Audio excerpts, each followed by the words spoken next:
this week's over, but ahead next week, we've got Oracle earnings on Monday. We've got, the Fed in the middle of the week. Investors need to know what to do from here. Now, this is being called a bull market, but how much of a bull is it really? Is it a market with some really bullish big stocks that have run this far?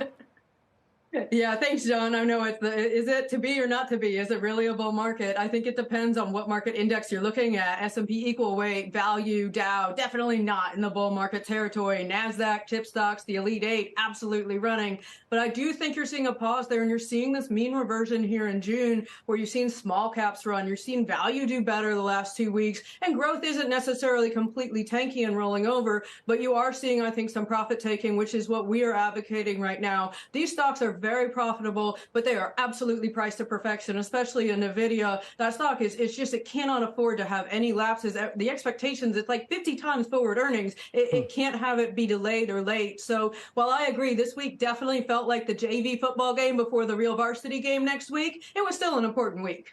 Okay, well, let's add in Dana Dioria from Envestnet to this conversation. Dana, if you had less equity exposure than you wanted to start the year, and you're feeling kind of bad about yourself right now, and you want to get into equities, what area of equities should you get into? Are the smaller caps still priced in a way that you can get into them? Are there certain sectors that you're looking at?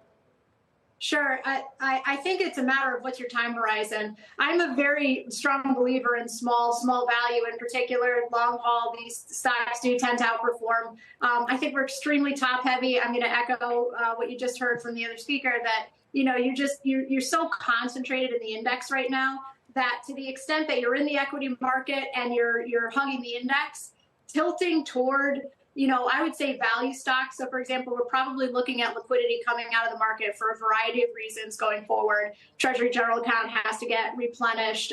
Monetary policy acts with a lag. That would favor a little bit of a value tilt. So you can't take a huge tilt because what investor can really stand that tracking error?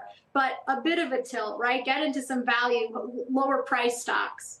Okay, Victoria, if you are trying to rebalance your portfolio, or maybe balance it. Maybe it's never really been balanced up to this point, particularly on the fixed income end. From a historical perspective, how good are the values right now, and how should investors pursue that?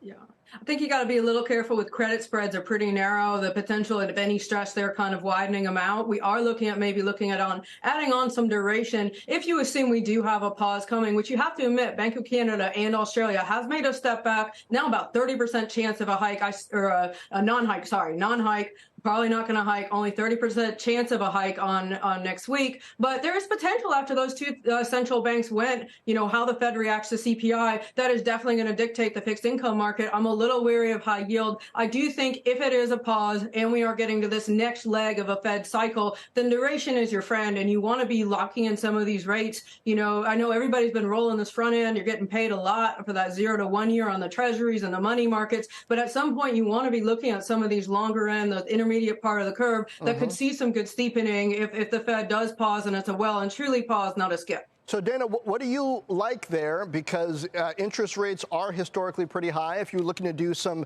tax consideration and management there on yields, how do you do it in this market? Yeah, I think the chances are that we are paused at least. I'm not a proponent of the notion that we're headed for a pivot. It's certainly possible. We know that potentially we have a recession coming. I mean, certainly it's been prognosticated enough that we have a recession coming. So maybe there is, but I would be more prepping for, a pause than I would for a pivot. I think, really from the perspective of folks who are dealing with retail clients, the advisor base, which we work with, it's really a matter of diversifying across that curve and making sure that you're not concentrated. I agree, credit is something you have to look closely at, because if we are headed to recession, chances are we're not in recession now, notwithstanding some pundits will say, well, we maybe already are in. But if we're not, the market doesn't really bottom until after you're in the recession. So if that's the case, we have more market volatility ahead.